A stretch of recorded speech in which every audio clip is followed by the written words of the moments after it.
우리에게 주시는 하나님 말씀 함께 보시겠습니다. 자, 오늘 우리에게 주시는 하나님 말씀은 요한계시록 3장 7절부터 13절까지의 말씀 보시겠습니다. 자, 요한계시록 3장 7절부터 13절까지의 말씀입니다. 자, 한 절씩 교독할 때 제가 요한계시록 3장 7절 말씀 먼저 봉독해 올리겠습니다. 빌라델비아 교회 사자에게 편지하라. 거룩하고 진실하사 다윗의 열쇠를 가지신 이 곧 열면 닫을 사람이 없고 닫으면 열 사람이 없는 그가 이르시되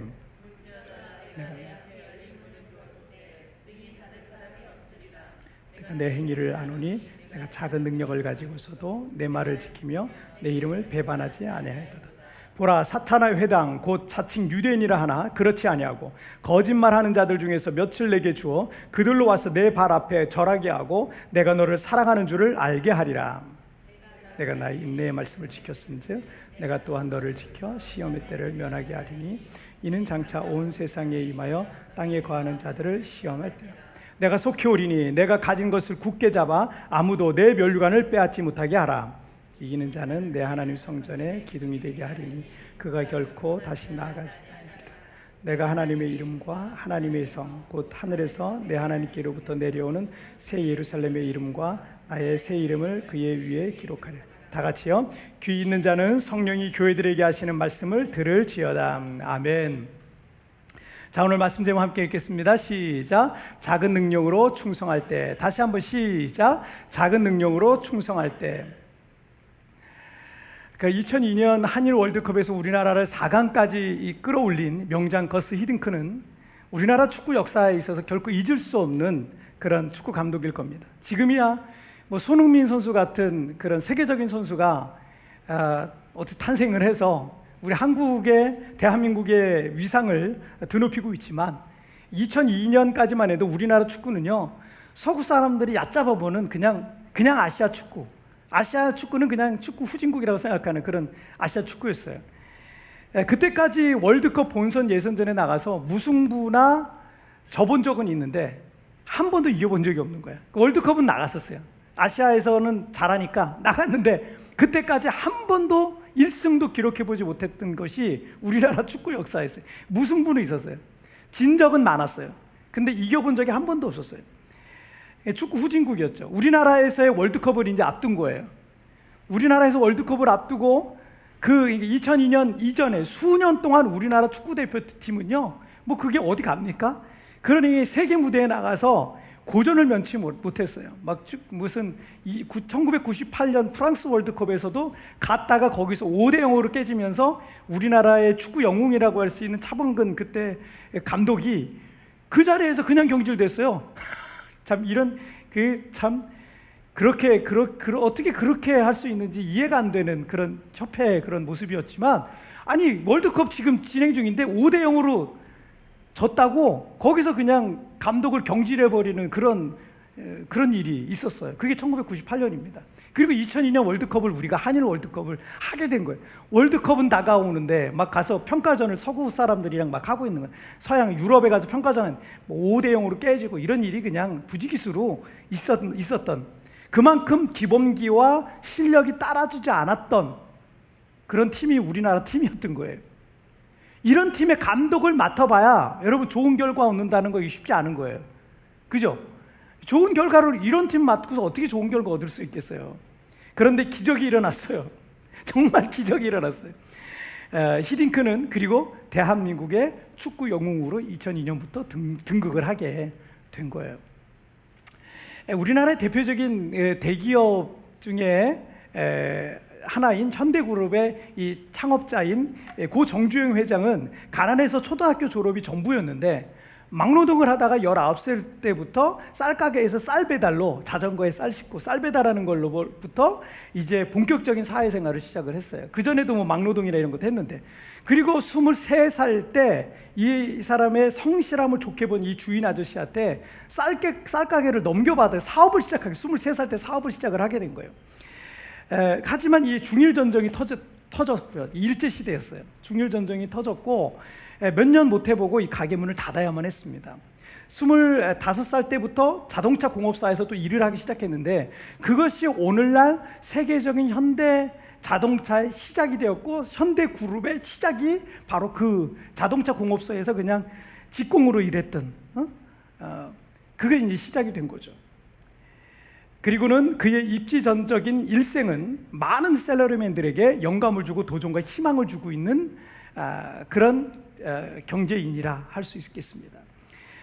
그리고 또 한 명, 이 중국의 마윈은 중국 최고의 부자이기도 하고, 아시아 경제인 중에서 정말 아이콘과 같은 사람이 바로 이 마윈이라는 사람이에요. 아시아 경제인이 많죠. 그렇지만 이 사람은 좀 많은 사람에게 지금도 영감과 영향을 주고 있는 그런 인물로 평가되고 있습니다. 이분 역시 아시아에서 자수성가한 그런 대표적인 인물이죠. 대학도 삼수를 하고 163cm의 작은 키에 취업이 되지 않아서 매번 그 여기저기 이력서를 돌리면서 취업하려고 애쓰던 그냥 평범한 그런 20대를 보낸 청년이었어요. 전자상거래 업체인 이 알리바바를 나중에 창업하게 된 이야기를 알죠. 창업해서 중국 최고의 부자를 넘어서 세계 최고의 부자 중에 한 사람이 되어 있습니다. 일찍 은퇴를 해요. 조기 은퇴를 하고 지금은 자선사업부에 열심히 자선사업을 하고 있죠. 그래서 이 알리바바의 이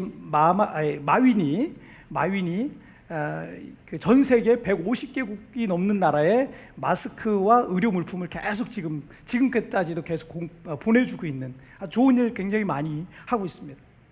자, 이분들은 결코 좋은 조건과 상황에서 시작하지 않았어요.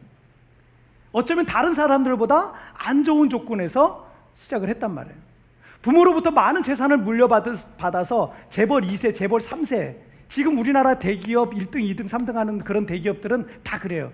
재벌 2세, 재벌 3세들도 많지만 여러분 생각해 보세요. 우리나라 1등, 2등, 3등, 4등 하는 그런 재벌들, 재벌 2세, 3세들인데 이 사람들이 아무리 잘해도 박수 받는 거 보셨어요? 박수 별로 못 받아요. 왜 그렇겠어요? 물려받아서 했잖아요. 그러니까 이 사람들 공부도 많이 했고 능력도 있어요. 그래서 회사도 아버지가 키워놓은, 할아버지가 키워놓은 회사를 잘 키워놨단 말이야. 그 잘 키워가서 더 크게 키웠어. 근데 박수를 못 받아요. 박수를 못 받아. 무슨 얘기냐면 영향력이 없는 거예요. 사람들에게 어떤 영감을 줄 수 없는 거예요. 또 도전을 줄 수가 없는 거예요. 하지만 여러분, 맨 땅에서 그리고 어려운 조건에서 시작했지만 그 어려움을 돌파하면서 새로운 역사를 써내려간 사람들은요, 누군가의 인생을 변화시켜요. 누군가의 인생에 도전을 줘요. 누군가의 인생에 희망을 주는 그런 영향력 있는 사람이 되는 거예요. 저는요, 우리가 그런 사람이 됐으면 좋겠어요. 우리 자녀들이 그런 사람이 됐으면 좋겠어요. 그래서 누군가에게 영향력을 주는, 어제도 보니까 700 몇십억을 600 몇십억인가 700 몇십억을 기부한 어떤 사업체 대표 여자분이신데, 할머니가 700 몇십을 카이스트에 우리나라에서 노벨상 타는 사람이 좀 나왔으면 좋겠다고, 이 과학기술 분야에 노벨상 타는 사람 좀 나왔으면 좋겠다고 해서 600 몇십억이 거의 700억 정도를 기부를 했어요. 그런 분이 계세요. 그런 분이 계신다는 게 참 우리나라도 참 많이 좋은 나라가 되어가고 있구나, 이런 생각이 좀 들었어요. 여러분, 우리 자녀들이 바로 그런 인물이 되기를 여러분 기도하시길 바랍니다. 자, 오늘 본문 요한계시록 3장 8절 말씀 함께 읽겠습니다. 시작. 볼지어다 내가 내 앞에 열린 문을 두었으되 능히 닫을 사람이 없으리라. 내가 내 행위를 아노니 내가 작은 능력을 가지고서도 내 말을 지키며 내 이름을 배반하지 아니하였도다. 소아시아 7교회 중에 오늘은 6번째로 빌라델비아 교회. 여러분, 미국에 가면 필라델피아라고 있잖아요. 그 필라델피아가 빌라델비아예요. 영국에서 건너간 청교도가 거기 이름을 빌라델비아라고 그 지역을 이름한 거예요. 자, 이 빌라델비아 교회를 함께 우리가 살펴보겠습니다. 빌라델비아 교회는 주 예수님으로부터 어떤 책망도 안 받았어요. 어떤 책망도 안 받고 오히려 많은 칭찬과 약속을 받은 그런 축복된 교회, 복된 교회였습니다. 빌라델비아는 농업이 주업이었고요. 여러 차례의 지진이 있었기 때문에 이 지역은 어려움이 많았던 가난한 지역이에요. 그럼에도 불구하고 주님은 내가 내 행위를 아노니 내가 작은 능력을 가지고서도 내 말을 지키며 내 이름을 배반하지 아니하였도다 라고 칭찬하고 계시는 거예요. 가진 게 많지 않았습니다. 부자들도, 교회에 부자들도 없었어요. 남들보다 많이 배우지 못한 그냥 농부들이었어요. 어쩌면 그냥 평범한 시골의 농부들이 교회 주 멤버들이었지만 그들은 작은 능력을 가지고서도 주님께 충성한 성도들이었다라고 성경은 말씀하고 있습니다. 여러분, 남들보다 능력이 부족합니까? 남들보다 탁월하고 뛰어난 무엇이 내게 없습니까? 크게 성공을 했거나 큰 부자도 아닙니까? 남들보다 똑똑하지도 않은 것 같습니까? 하지만 요한계시록의 이 등등, 우리가 지금 몇 주째 지금 살펴보고 있는 이 소아시아의 7 교회들 중에 부자 교회들도 있었어요. 부자 도시에, 부유한 도시, 풍요로운 도시에 살고 있었던, 세워졌던 부유한 교회, 풍요로운 교회들도 있었습니다. 하지만 그들은 주님께로부터 칭찬을 못 받았어요. 그러나 작은 능력을 갖고 있었던 이 빌라델비아 교회는 주님께로부터 크게 칭찬을 듣고 약속과 축복을 받은 교회가 되었습니다. 자, 그들에게 그럼 어떤 약속과 축복이 주어졌을까요? 자, 우리 첫 번째 주제를 함께 읽겠습니다. 시작. 열린 문을 두었다. 다시 한번 시작. 열린 문을 두었다. 문이 열려 있다는 것은 엄청난 기회와 축복이 우리 앞에 있다라는 거예요. 이게 문이 열려 있다. 우리 자녀들이 12년 동안 좋은 대학 들어가기 위해서 노력했는데 원하는 대학의 이 문을 열기라는 게 이게 쉽지 않잖아요. 그런데 어떤 대학에서 입학을 허락하고 4년 장학금까지 준다고 하면 이것만큼 좋은 소식이 어디 있어요? 이것만큼 좋은 소식이 어디 있어요? 한국의 청년 취업난이 심각한데 청년 중에 70% 이상이 대학을 졸업했어요. 대학 진학률이 굉장히 높죠. 그런데 그 중에 상당수는 모두 다 대기업에 취업하길 원해요. 하지만 그 문이 쉽게 열립니까? 또 안정적인 어떤 직장이라고 할 수 있는 이 공무원 시험 같은 경우는요, 이 구급 공무원이 동사무소나 뭐 구청이나 이런 데서 이렇게 행정 업무를 하시는 분들인데요, 안정적인 직장이라고 생각하니까 이 구급 공무원, 바로 얼마 전 그 구급 공무원 시험의 경쟁률이 40대 1이었다 그래요. 40대 40명 중에 1명. 연봉도 높지가 않아요. 1호봉부터 31호봉까지 저기 호봉이 있잖아요. 1년에 한 번씩 뭐 이게 오른 거나 뭐 이럴 거 아니에요. 처음에 최저임금부터 시작해요. 150, 160만 원부터 시작을 하는 거예요. 그런데도 40대 1의 경쟁을 뚫고 들어가야 되는 거예요. 그러니까 30년 지나야 300, 400만 원 정도 월급을 받는 거예요. 그게 얼마나 힘듭니까? 그런데 그래도 그거 들어가겠다고 40대 1의 경쟁을 뚫고 막 공시족이라고 있잖아요. 안 열리는 거예요. 그 문이 쉽게 열리지가 않습니다. 청년들에게 입시와 취업과 연애와 결혼과 출산과 주택 마련 등등 열고 들어가야 될 이 관문이 얼마나 많습니까? 해도 그 문을 열고 들어가기 힘드니까 3포 세대니 5포 세대니 M포 세대니와 같은 절망적인 신조어들이 생긴 거 아닙니까? 이것이 단지 학생들, 청년들의 일뿐이겠습니까? 우리 장년 세대들 역시 열고 나가야 될 인생의 관문이 사실은 살다 보면요, 계속해서 나타나요. 이거 열고 나가면 좀 괜찮겠지. 또 나타나요. 그거 열고 또 들어가잖아요. 또 나타나요. 어쩌면 지금 사방이 콱 막힌 이 팬데믹 상황, 코로나 이 팬데믹 상황에서는 이 상황을 어떻게 돌파해 나가야 할지, 어쩌면 이것은 우리 모두의 지금 가장 큰 숙제가 아닌가 생각이 듭니다. 자, 오늘 아까 8절 말씀 우리가 읽었지만 8절 말씀에 볼지어다 내가 내 앞에 열린 문을 두었으되 능히 닫을 사람이 없으리라. 내가 내 행위를 아노니 내가 작은 능력을 가지고서도 내 말을 지키며 내 이름을 배반하지 아니하였도다 라고 말씀하고 있습니다. 주님께서 빌라델비아 교회에 볼지어다 내가 내 앞에 열린 문을 두었으되 능히 닫을 사람이 없으리라 라고 말씀하고 있습니다. 이것은 영적으로 천국의 문을 상징하고 있습니다. 그들은 이 땅에서 가난과 시련과 고통을 많이 겪었어요. 그런데 그들이 작은 능력을 가지고서도 주님의 말씀을 지켰다라는 표현이 있어요. 여기서 지켰다라는 말의 원어적인 표현은요, 그럼에도 불구하고 지켰다라는 뜻을 갖고 있어요. 그냥 지켰다가 아니에요. 그럼에도 불구하고 지켰다. 그럼에도 불구하고 가난했는데, 능력도 부족했는데, 그 여러 가지 시련과 고통이 있었고 신앙을 지키지 못할 만한 여러 가지 상황들이 내 앞에 왔어요. 교회를 나오기 힘든 상황들이 있었고, 헌신하기 힘들 만한, 봉사하기 힘들 만한, 내가 섬기기 힘들 만한 여러 가지 상황들이 있었어요. 그런데 그럼에도 불구하고 지켰다. 그럼에도 불구하고 지켰다. 그런 그들에게 천국의 문이 닫혀 있을 다 있을 수가 없는 거예요. 진짜 믿음은 이럴 때 증명되는 거예요. 친구들 간의 진짜 우정은 언제 증명돼요? 어려울 때. 그렇잖아요. 어려울 때 내게 손 내밀어서 내 손 잡아주는 친구가 진짜 친구 아니겠어요? 부부간도 그렇지 않아요? 부부간도 진짜 사랑하는 부부는요, 힘들고 어렵고 삐걱거리고 여러 가지 힘든 상황이 있지만 힘들고 어려울 때 서로를 격려하고 서로를 축복하고, 그게 진짜 사랑 아니겠어요? 똑같아요. 우리 진짜 믿음은요, 우리가 힘들고 어려운 상황 속에서도 그럼에도 불구하고 주님을 사랑하고 주님을 섬기고 주님께 충성하고 주님의 말씀을 지키는 거, 지금 믿음을 포기하고 떠날 만한 상황이에요. 그럼에도 불구하고 지키는 거, 그게 진짜 믿음인 거. 그때 증명되는 거예요. 얼마 전 우리 성도 몇 분하고 대화하다가 김치 사업을 하셨던 우리 권사님 얘기가 나오죠. 지금 이제 그 어머니 간호, 연로하신 어머니가 계세요. 몸이 아프셔서 어머니 간호 때문에 한국에 들어가셨는데, 권사님이 만든 김치가 세부에서 제일 맛있는데 한국에 이렇게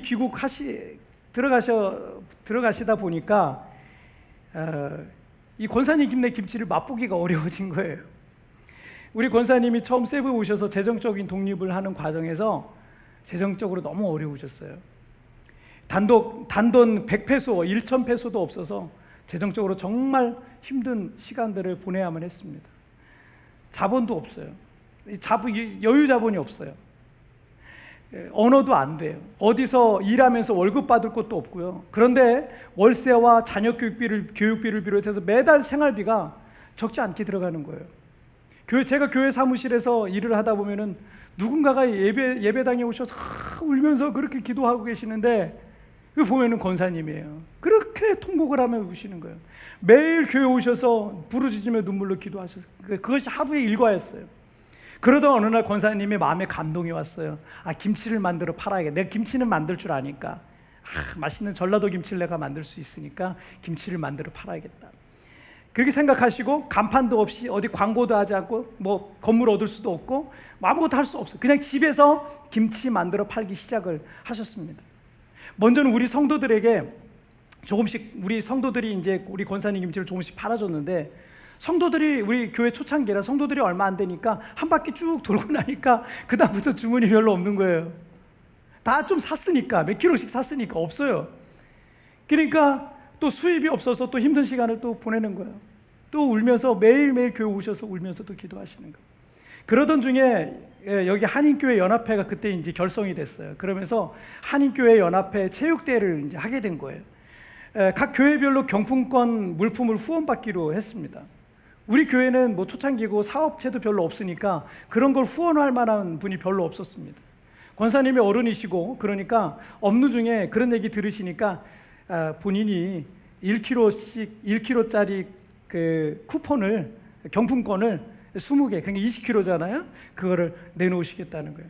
당시 권사님이 얼마나 어려운지 제가 너무나도 잘 알고 있었기 때문에 제가 권사님 하지 마세요. 그래서 근데 권사님이 하길 원하시니까 그러면은 권사님 한 10kg만 그럼 하세요. 절반만 하세요. 그랬는데, 그리고 그 다음 날 제가 이제 새벽에 기도하는데, 주일날 얘기하고 월요일날 새벽에 기도하고 있었어요. 새벽에 그 권사님을 위해서 기도하고 있는데 갑자기 하나님께서 말씀을 주시는 거예요. 어떤 말씀을 야, 김 목사야, 너 왜 권사님이 헌신하려고 하는 거 왜 막냐? 이 어려운 중에 그 헌신이 복이 될 것이다. 이런 말씀하시면서 저를 막 책망을 하시는 거예요, 주님께서.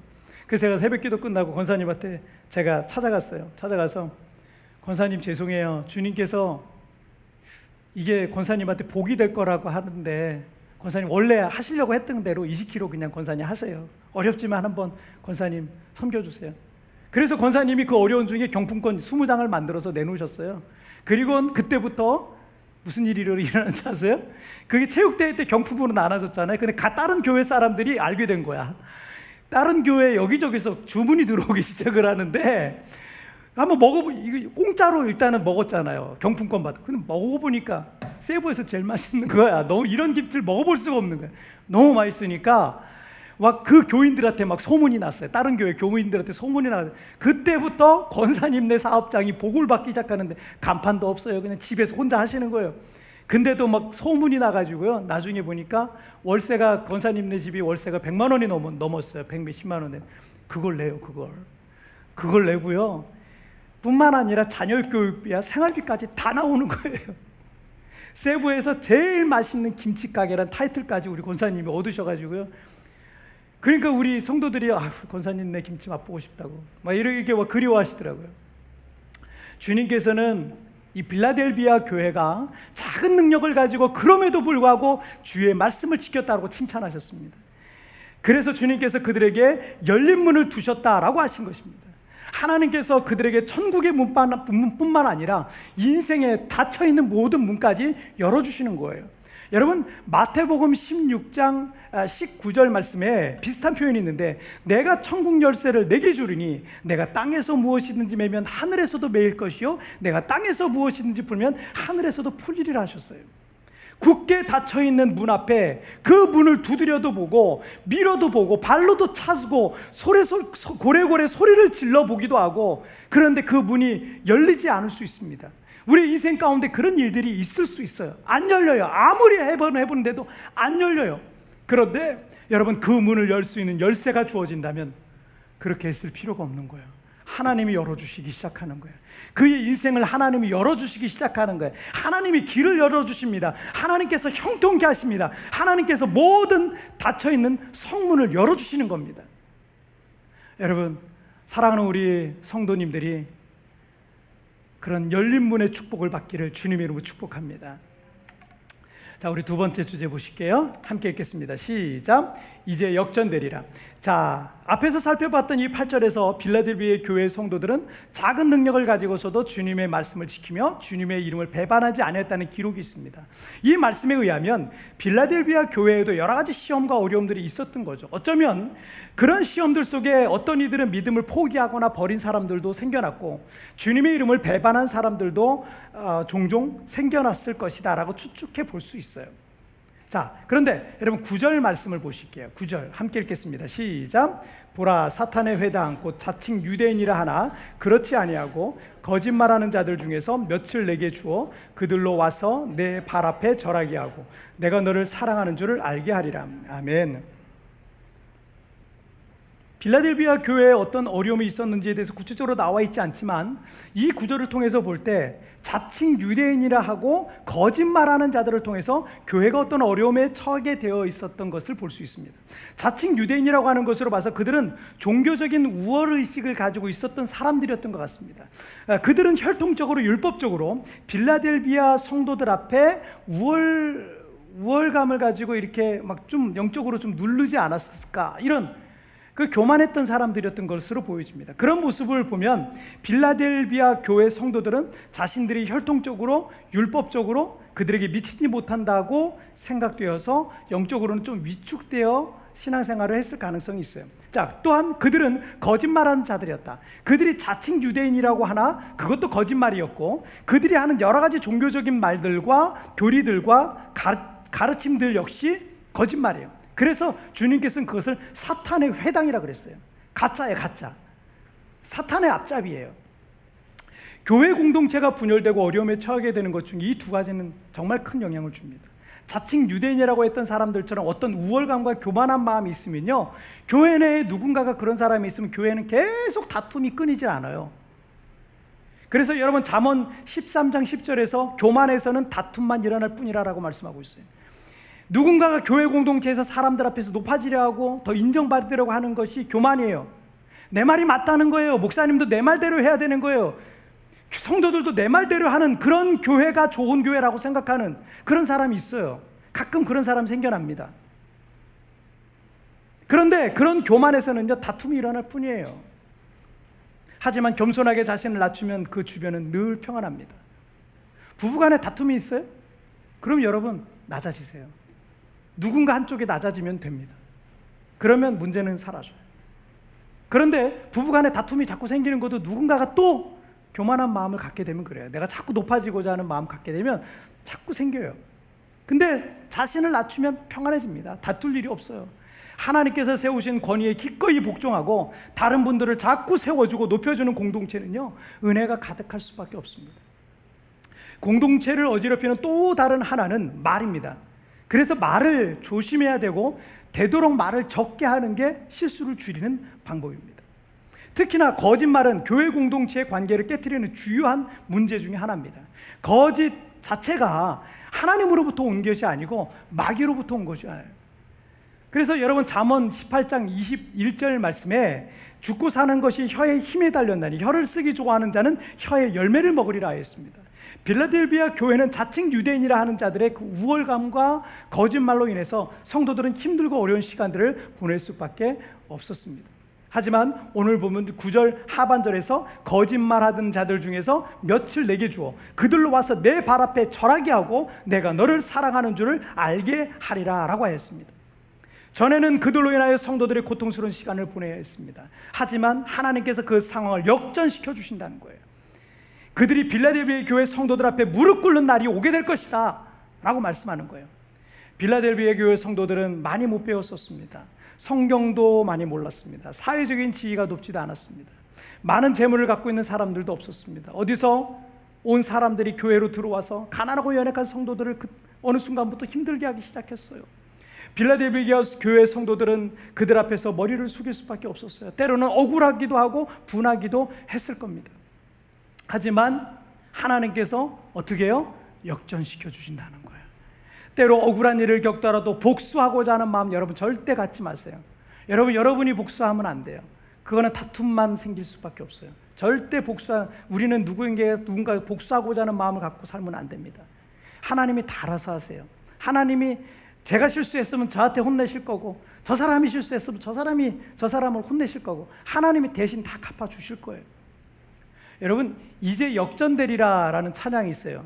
기도를 멈추지 마라. 눈앞의 상황이 마음을 눌러도 원망치 마라. 너의 입을 지켜라. 저들은 너의 입을 보고 있다. 마음을 뺏기지 마라. 내가 널 도우지 않는다는 소리에 너의 모든 게 불리해도 너는 기도를 계속해라. 너 기도를 멈추지 마라. 내가 너의 그 모든 상황을 바로 역전시키리니 너 기도를 멈추지 마라. 내가 잠시도 쉬지 않고 모든 걸 지켜보고 있으니 바로 역전되리라. 할렐루야. 우리는 때로는 어떤 상황들 속에서 너무나 무능력합니다. 내가 할 수 있는 것이 고작 기도뿐이라고 들 때가 있습니다. 하지만 그 무능력해 보이는 그 기도를 하나님이 듣고 계십니다. 우리가 기도할 때 하나님이 일하시는 겁니다. 그 기도가 내 인생의 역사를 새롭게 쓰게 될 것입니다. 이제 내 인생에 역전이 일어날 것을 여러분 믿으시기를 주님 이름으로 축복합니다. 자, 우리 마지막 세 번째 읽겠습니다. 시작. 너를 지켜주리라. 다시 한번 시작. 너를 지켜주리라. 넉넉한 재정이 있거나 언제든 나를 도와주고 후원해 줄 사람이 있거나 뭔가 믿을 구석이 있는 사람은 상황이 좀 안 좋아질지라도 그가 믿고 있는 그 무엇 또는 그 사람 때문에 두려움이 좀 덜해요. 왜냐하면 안 되면 손 내밀면 되니까 좀 두려움이 덜해요. 하지만 능력이 없는 사람들 있잖아요. 가진 게 아무것도 없어요. 통장에 잔고가 없어요. 나를 누가 도와줄 만한 그런 든든한 백그라운드가 아무것도 없어요. 자랑하는 외적인 게 아무것도 없는 사람들은요, 그런 사람들은 상황이 어려워지면 마음에 두려움이 와요. 내일 먹을 게 당장 없으면 어떡하지 하는 그런 두려움도 생길 수 있어요. 가난하고 연약한 빌라델비아 교회 성도들의 마음에도 분명 어떤 어려운 상황 속에 두려운 마음이 밀려올 수 있었을 거예요. 왜 두렵죠? 가진 게 없으면 두려울 수밖에 없어요. 그러나 여러분 10절 말씀 보세요. 함께 읽겠습니다. 시작. 내가 나의 인내의 말씀을 지켰은즉 내가 또한 너를 지켜 시험의 때를 면하게 하리니 이는 장차 온 세상에 임하여 땅에 거하는 자들을 시험할 때라. 주님께서는 비록 보잘것없는 작은 능력밖에 없지만 우직하게 주님의 말씀을 믿고 신뢰하며 살아갔던 이 빌라델비아 교회 성도들을 기뻐하셨어요. 그리고 작은 능력으로 또 주님 앞에 충성했던 그들에게 놀라운 축복을 주셨어요. 여러분, 양이 아니에요. 내가 얼만큼 주님께 헌신했고 얼만큼 내가 주님께 충성했고 이게 아니에요. 지금 내 능력이 작잖아요. 작아도 상관없어요. 그 자리에서 여러분 하나님 앞에 충성하십시오. 그게 복이 돼요. 내가 또한 너희를 지켜 시험의 때를 면하게 하리라라고 말씀하고 있습니다. 우리 인생 속에 시험의 때가 왜 없겠습니까? 작은 시험부터 커다란 시험과 시험도 옵니다. 하지만 주님께서 지켜주신다는 거예요. 주님께서 나를 돌봐주신다는 거예요. 세상의 여러 가지 시험들은 나를 꼬꾸라뜨려고 하지만 그러나 우리 주님께서 나를 보호해 주시는 겁니다. 지켜주시는 겁니다. 낮에 해도 우리를 상치 못하게 하시고 밤의 달도 우리를 해치지 못하도록 하신다는 거예요. 그 시험을 넉넉히 돌파해 나갈 수 있도록 하신다는 거예요. 나는 우리 광명교회 성도들에게 이 빌라델비아 교회에게 주셨던 이 하나님의 은혜가 임하길 바랍니다. 코로나가 지금 우리의 모든 일상을 다 바꿔놔 버렸어요. 우리 교회가 여러 가지 우리 교회의 여러 성도들이 이것에서 뭔가를 해보려고 이것저것 막 해본 게 얼마 안 됐단 말이에요. 그런 거 해보려다가 갑작스럽게 이런 상황에 지금 놓여버리게 됐습니다. 두 손을 다 놓을 수밖에 없는 거, 아무것도 할 수 없어요. 이런 상황들은 우리를 두렵게 합니다. 불안하게 할 수밖에 없어요. 미국의 그 사회학자인 차스 쿨리라는 사람에 의해 소개된 거울자아 이론이라는 게 있어요. 거울자아 이론. 무슨 얘기냐면 거울 속에 있는 내 모습을 보는 것처럼 거울 속에 내가 내 모습을 보고 나를 확인하잖아요. 나를 알잖아요. 나를 보잖아요. 그런 것처럼 다른 사람들이 나를 어떻게 보느냐에 따라서 그것을 흡수하는 거예요. 그리고 그것이 나의 자아로 굳어지기 시작하는 거예요. 자, 그러니까 사람이 거울을 보면서 자신의 모습을 확인하는데 그와 같이 다른 사람들이 나에 대해서 어떻게 생각하고 나를 어떻게 보느냐에 따라서 내 자아라는 게, 나는 그런 사람이야. 저 사람이 나를 이렇게 보고 저 사람이 나를 이렇게 볼 때 그래, 나는 그런 사람이, 어느 순간 자기도 모르게 나는 그런 사람이 되어버려 있는 거예요. 그런 자아가 되어버려 있는 거예요. 여기에는 이 부정적인 영향과 긍정적인 영향 두 가지 측면이 있습니다. 다른 사람들이 나를 부정적으로 생각하면, 그렇게 평가하면 그걸 자꾸 들어요. 그 어느 순간 나는 부정적인 자아가 커져버리는 거예요. 그러니까 어렸을 때 무슨 말을 많이 듣고 자라니, 이거 엄청 중요한 거예요. 주변에 내가 사랑하는 사람들, 내가 좋아하는 사람들, 내가 존경하는 사람들, 선생님, 부부, 부모님, 이런 사람들, 친구, 이런 사람들을 통해서 얘기를 듣잖아요. 너 그런 사람이야, 너 그런 사람이야. 근데 만약에 부정적인 얘기를 잔뜩 듣잖아요. 부정적 자아가 여기서 커져버리는 거예요. 이게 거울 자아 이론이에요. 위험하죠. 아이들에게 좋은 말 많이 해주셔야 되는 거예요. 믿음의 말, 소망의 말, 비전의 말, 긍정적인 말. 우리 아른 자매님도 장우한테 좋은 말을 안고서 계속 어렸을 때 좋은 말을 많이 해줘야 돼요. 성경대로 가르치는 게 최고입니다. 성경대로 가르치는 게. 자, 어쨌든 긍정적으로 생각하고 평가하잖아요. 주변 사람들이 그러면 나의 자아가 점점 긍정적인 모습으로 형성이 되는 거예요. 제가 예수 믿기 전에는 부정적인 자아, 이게 컸어요. 그래서 부정적이고 비관적인 게 제 마음에 가득했었습니다. 왜냐하면 좋은 걸 들어본 적이 없었던 거예요. 그래서 나는 자아가 그렇게 굳어져 버린 거예요. 나는 뭘 잘하는 것도 없고 실력도 없고 능력도 없고 가진 것도 없고, 그래서 난 그런 사람이 되어버린 거예요. 근데 예수님을 믿고 나서 바뀐 거예요. 예수님을 믿고 나서 너는 하나님의 사람이야, 너는 믿음의 사람이야, 너는 축복의 사람이야, 너는 많은 사람에게 영향을 줄 수 있을 거야. 이런 꿈과 비전에 대한 얘기를 듣면 어느 순간 내가 그런 사람이 되어가고 있더라고요. 여러분, 이 거울자아 이론이라는 게 일리가 있는 게 한 사람의 인생을 완전히 뒤바꿔 놓을 수가 있어요. 그래서 자아가 형성되는 성장기 때 어떤 말들을 들으며 어떤 평가를 받으며 살았느냐에 따라서 그의 인격과 인생이 달라지게 되어 있어요. 여러분 중에는 성장기 때 좋지 않은 말들과 평가 속에서 마음이 부정적이거나 비관적인 게 여러분 마음속에 더 강할 수 있습니다. 그게 부정적 자아가 더 강할 수 있어요. 하지만 그들의 말은 틀렸어요. 여러분, 그들의 말은 틀렸습니다. 하나님은 나를 보시고 축복하고 계십니다. 내가 너를 사랑한다. 내가 너를 얼마나 좋아하는지 아느냐. 나는 너를 도와줄 것이다. 너는 잘 될 것이다. 너는 복을 받을 것이다. 내가 너를 밀어주리라. 내가 너를 형통케 해주리라. 이렇게 말씀해 주시는 거예요. 우리의 눈에는, 사람들의 눈에는 지금 이 절망적인 상황만 보일 거예요.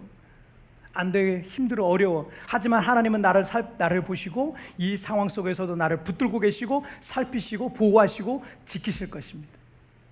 하나님의 눈으로 지금의 이 상황을 바라보십시오. 하나님께서 이 상황을 어떻게 바꿔나가실지를 여러분 기대하십시오. 믿음대로 될 것입니다. 마지막 11절 말씀 읽고 마치겠습니다. 시작. 내가 속히 오리니 내가 가진 것을 굳게 잡아 아무도 내 면류관을 빼앗지 못하게 하라. 여러분 이거 뺏기지 마세요. 이 놀라운 축복 뺏기지 마시기를 주님의 이름으로 축복합니다. 자, 오늘 세 가지 읽겠습니다. 세 가지. 작은 능력으로 충성할 때 이런 약속과 축복들이 있어요. 읽겠습니다. 시작. 열린 문을 두었다. 이제 역전되리라. 너를 지켜주리라. 아멘.